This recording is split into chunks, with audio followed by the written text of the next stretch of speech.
in today's tutorial, I'll be showing you how you can upload your data on EViews and how you can run an ordinary least squares on EViews and possibly the interpretation of ordinary least square estimates.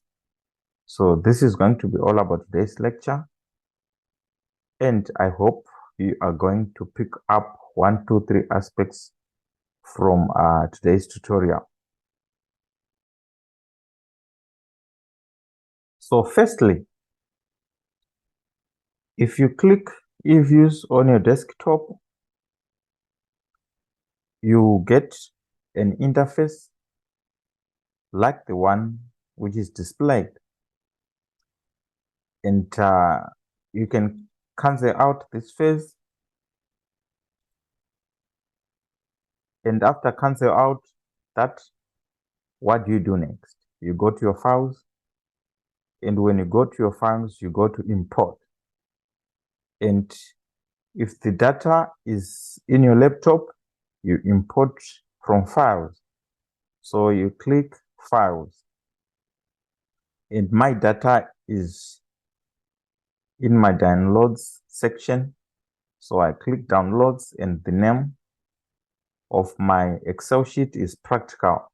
So I then open the dataset. So when you open the dataset, you get an interface like this one. Nothing much here, so you can click next. If you click next, nothing much here as well, you can click another next. When you click this next, this stage is very important. At this point, this shows the name of the variable, and it will be described on this section, and this will be data type. So here we have our year, and the name of the dataset is here, described on this section, and on data type, this is our date. It's not a number or a character, so we should categorize it in that scenario. We go for economic growth, which is represented by the term EG, economic growth. So if you can see economic growth, it should be a number. This is consumption. Consumption should be a number as well. This is economic growth. It should be a number. This is government expenditure. This is exports, and this is real interest rate. All these are in numbers, except for the year, which should be labeled as debt. So economic growth is our dependent variable. Consumption is our explanatory variable. Exports is our explanatory variable. Government expenditure is our explanatory variable. Real interest rate is our explanatory variable. So we are going to be investigating the impact of consumption, exports, government expenditure, and real interest rate on economic growth. At this stage, you can click next. So it is important that you see whether a variable is a number or it is a character. When it is a character, you face challenges in running your regression, because if you include that variable, which is regarded as a character, you're going to get an error message. So this stage is very important as you make sure that you have uploaded all your variables as numbers and your year as a date. So you can click next.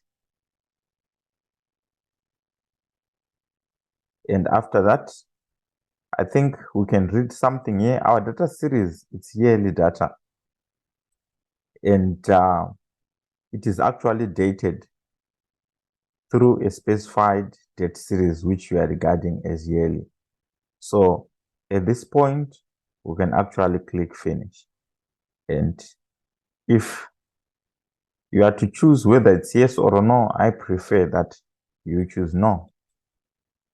So when you do that, you'll be having your data sets now.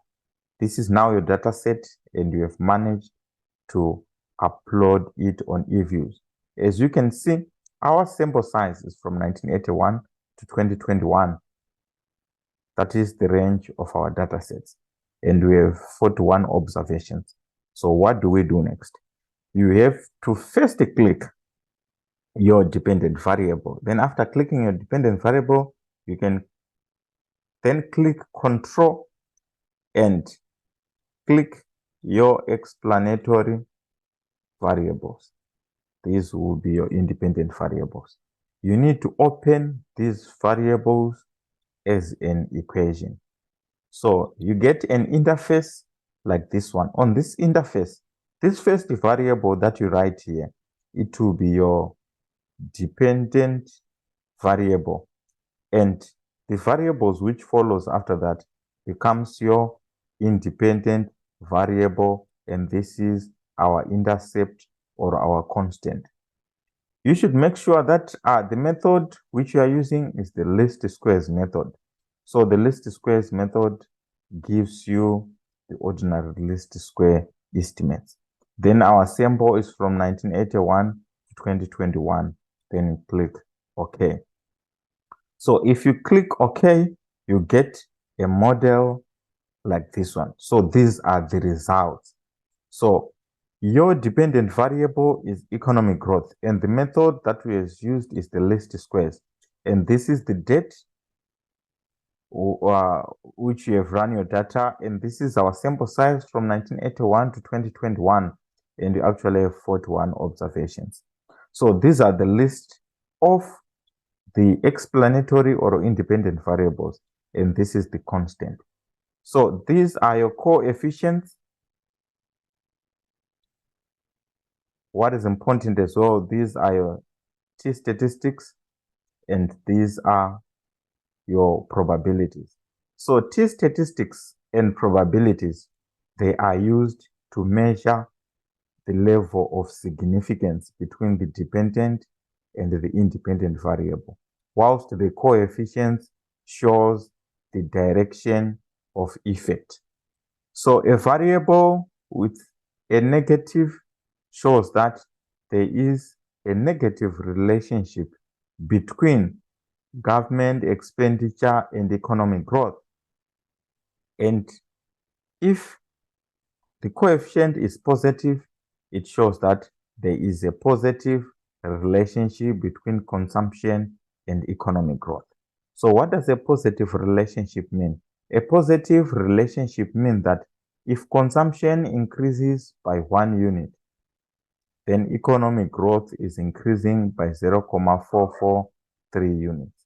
On exports, if exports increases by 1 unit, then economic growth will increase by 0.339 units. So remember, this is a linear model. So we explain our variables using units. So it is important to note that the relationship between consumption and economic growth is significant at 10%. What do we look at? We look at the p-value, the probe.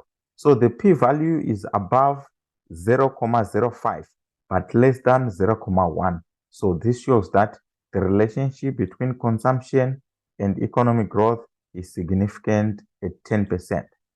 If you are to look at the relationship between exports and economic growth, we see that it is significant at 1%.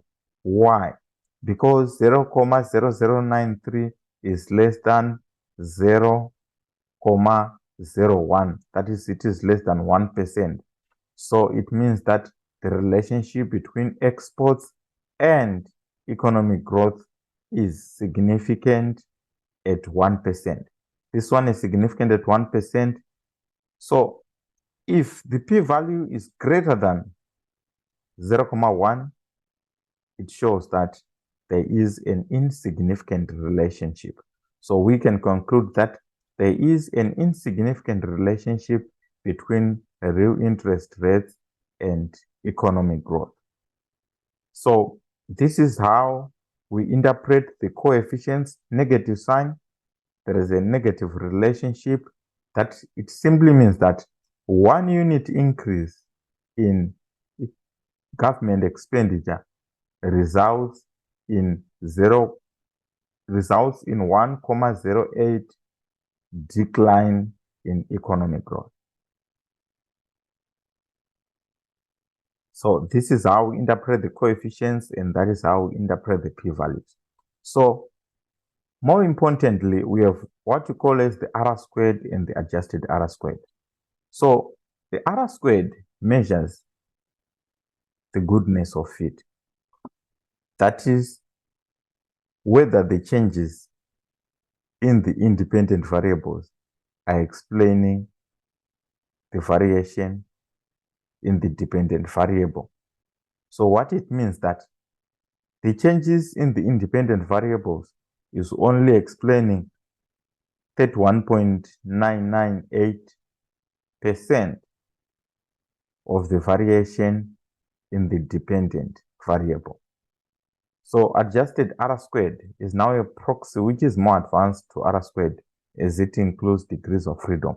So it means that 24.4425% of the changes in the independent variables explains the variation in the dependent variable. Usually when your R squared and your adjusted R squared is below 50%, it implies that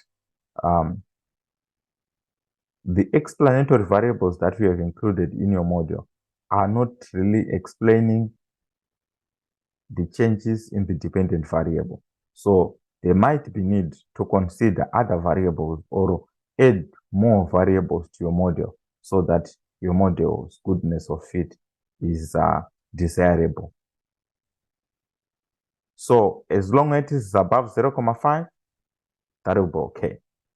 Another important aspect is the F statistics. The F statistic now measures the joint significance of all the explanatory variables on the dependent variable. So the greater the F statistic, the better. So the probability of the F statistic is 0.006536, which implies that our F statistic is significant at 1%. So jointly, these variables are significant when we are looking at their joint effect on our dependent variable economic growth. Another important aspect is the Durbin-Watson statistic. The Durbin-Watson statistic measures serial correlation, and it takes value 2. So it takes all the values that are around 2. So if we round this up, we always get 2. That is 1.9. If we round it to the nearest whole number, we get 2. So any number that is probably between 1.5 point something to 2.4, if you are to round that up, we always get 2. So it implies that our model is not suffering from serial correlation. There are other models which can be used to test for serial correlation. So for today, I end here, and for more videos regarding the diagnostic test of the ordinary least squares, subscribe to my YouTube channel so that you don't miss any of them. And you can also follow a page, Fulcrum Research Consultants, on Facebook. You can also share, and don't forget to comment and like our videos. See you next time as we move on to the diagnostics regarding ordinary least squares.